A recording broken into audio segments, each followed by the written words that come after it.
खुलुमबाय स्टुडिय'आव आं उदांस्रि मुसाहारि एनडिएबि रुंसारि गोमोथाव ब्रह्म आफादाव बि गनायथि मुंजों मिथिजानाय बिथांनि मुंख्लं खाम्फाखौ दिनै बेखेवबाय।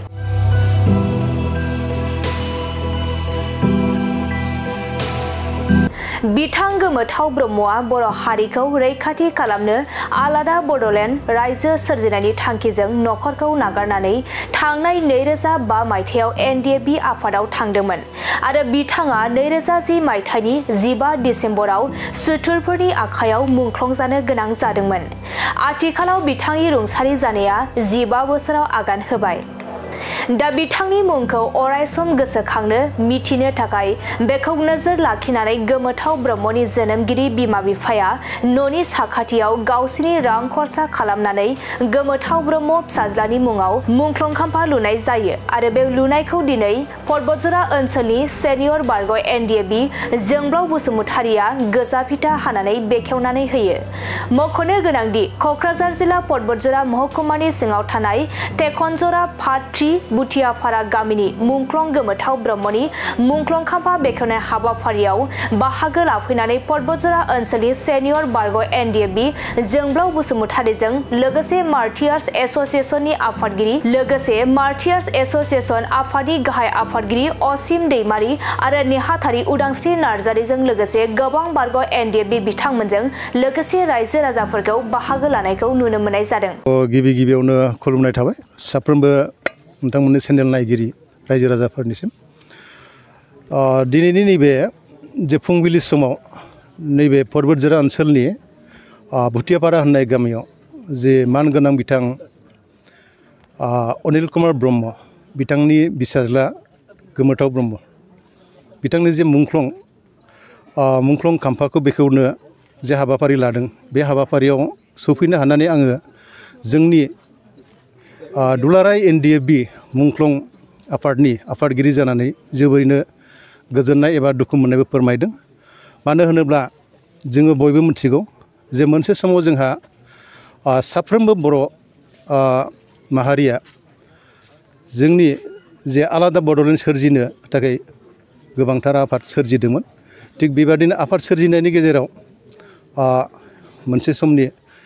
बर'नि गोख्रों दैदेनगिरि एनडिएबि बे एनडिएबिआव बिथाङा जगदान होनानै गावनि आंगो बर' हारिनि थाखाय बिथाङा नारा नाथा जुजिनायनि गेजेराव दिनै सुथुरफोरनि आखायाव मुंख्लं जानो गोनां जाबाय। दा बे मुंख्लं जानो गोनां जानानै बिथांनि जे जिउ आत्मा आरो बिथांनि जे बलिदान बेखौ जोङो दिनै सुफुंनो हायाखै। दा दिनैनि गेजेराव जोङो आसा खालामदोंमोन जे साफ्रोमबो एनडिएबि मुंख्लं हिसाबै जोङो सरकारनियाव गोबांबार आसाम सरकार आरो बिटिआर सरकार बिथांमोननियाव जोङो गले गले आर'ज खालामबोदोंमोन जे मुंख्लं हिसाबै जोंनि मुंख्लंफोरनि मोनसे जारिमिनारि मुंख्लं खाम्फा गायसननांगौ होननानै। नाथाय दुखुनि बाथ्रा बिथांमोना दिनै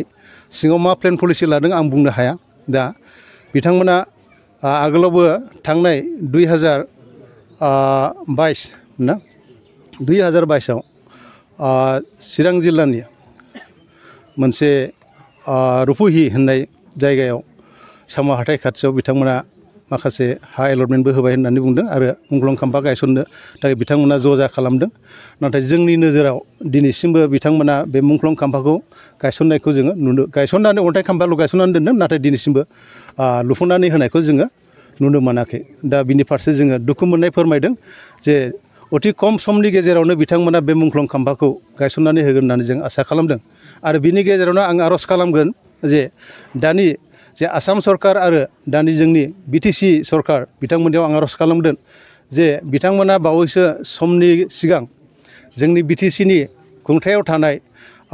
दैदेनगिरि बा चिफ प्रमद बर' बिथां सारा बुंदोंमोन जे मुंख्लं एनडिएबिफोरनो जोङो गासैबो अनसुंथाइ जे 5 लाख थाखा गभर्नमेन्टआ जेखौनाखि रादाय खादोंमोन सुक्तियाव लिरनानै दोनदोंमोन बेखौ होफुंजोबनो हाबाय होननानै बिथाङा बुंदोंमोन। आरो माखासे जोंनि गोथाङै थानाय जे एक्स एनडिएबि जोहोलाव आरो जोहोलावजो जे बिथांमोननि एक्स ग्रेसिया 4 लाख थाखा बिथांमोननोबो जों होफुंजोबनो हाबाय होननानै। नाथाय दुखुनांथाव बाथ्राया बेसो जे बिथाङा जे जोंनि मुंख्लं एनडिएबि हिसाबै जोंनि हिसाबाव बा गभर्नमेन्टनि हिसाबाव दङ जे 3111 जन दा 3111 जननि गेजेराव मुंख्लंफोरनो बिथांमोना साबेसेनो होखो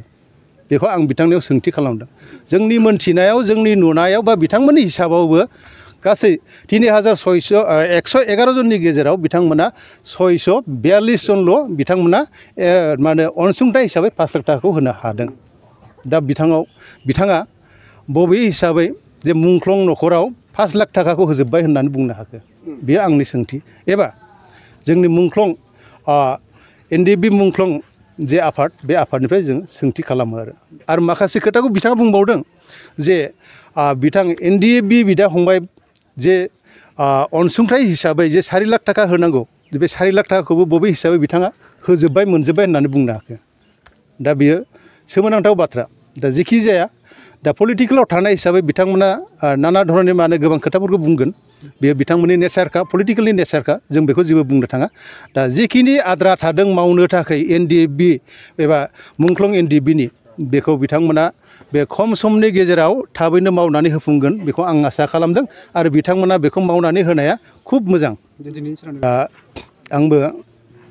बावैसो मैया दाखालिसो आंबो नोंथांमोननि मिडियानि थ्रुआव नुदों जे बासबारि ओनसोलनि मानगोनां मा होनदोंलाय रिसिलाल ब्रह्म बिथाङा गोबाव सम जे दिनै नुजाफैनाय गुबुन गुबुन गामिनि दैदेनगिरि बुद्धिजिबि गासैबो रायजो राजाफ्रा नुजाफैदों लोगोसे गोसोआव मोनसे दुखुबो मोनखांनाय फैदों जे बिथाङा जाथि हारि दानायावहाय माहारि दानायावहाय जे गावनि थै जिउखौहाय जेन' बलिदान होलांबाय गावनि आंगो बिमा बिफा बिदा फंबाय बिब' बिनानाव गासैखौबो नागारलांबाय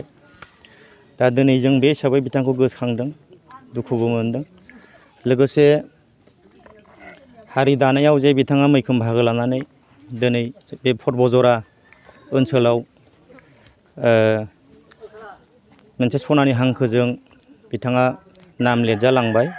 जों बिथांखौ लानानै जों गोग्गानाय मोनदों आरो बेबायदिनो सारा बिटिआर नाङैनो जेसेबांनाखि बर' माहारि दानायावहाय जायफ्रा गाव गावनि आंगो थै जिउखौ बावलांबाय बे बिथांमोनखौ लानानै जोङो बाक्सानि साम' हाथायाव मोनसे मार्टियार्स टम हिसाबै सेन्ट्रेल हिसाबै जों खालामनो थांगासिनो दं बे खालामनाया टेन्डारबो जाबाय अबसे दिनै खामानिखौ लासै लासैनो मावलांबाय थासिगोन माखासे प्रसेस सोलिनायनि थाखाय सम लादोंमोन दा थांनाय बोसोराव जोङो जिउथि हजों जों खालामदोंमोन जोंनि मार्टियार्स टम बानायनानै जोङो जिथु हजों गिबि खेब खुंबाय दा बे हिसाबै जोङो मोनसे स्थायी भाबै खुंनो थाखाय मोनसे गिदिर मार्टियार्स टम लुनानै जों खालामलांबाय थानो थाखाय जोङो सानदों आरो बे साननायनि थाखाय दिनै खामानिखौ मावफुंनो सरखारनिफ्राय जिथुनाखि टेन्डार होनानै दिनै सासे कन्ट्रेक्टरनि मुङै गावनायबो जाबाय दा खामानिया सोलिलांबाय थासिगोन बे हिसाबैनो फैगोन 14 सेप्तेम्बर दानावहाय जोङो जमायैनो जोंनि सेन्ट्रेल हिसाबै जों बिथांमोन जिथुनाखि मुंख्लं जालांबाय बे बिथांमोनखौ जोङो 14 सेप्तेम्बर सानखालि जोङो बे जायगायावहाय बे दिनखालि जों गोसोखांबाय थानाय जागोन आरो लोगोसे मार्टियार्सफोरनि मुङाव एसक्रिसिया 4 फेज होनाय जाबाय दिनैसिम बे 4 फेजआव जों गासै 840 सा सुबुंनो एसक्रिसियाखौ होनाय जाबाय आरो माखासे गोबां दंबावो बे गोबांखौहाय सरखारजों थानानै सरखारजों रायलायनानै नारसिननानै जोङो जिखिनि बिथांमोना आद्रा थालांदों जाय न'खर फेमिलिफ्रा आद्रा थालांदों बैफोरबायदि न'खरनो माबोरै मोनफुंहोनो हायो जों बिनि थाखाय खामानि मावगासिनो दङ आरो जाय बिथांमोना मोनाखै हयथ' खोब खम समनि गेजेरावनो मोनगोन जों बिनि थाखाय सावरायगोन आरो हाबाफारि बायदि जों खामानि मावलांबाय थागोन।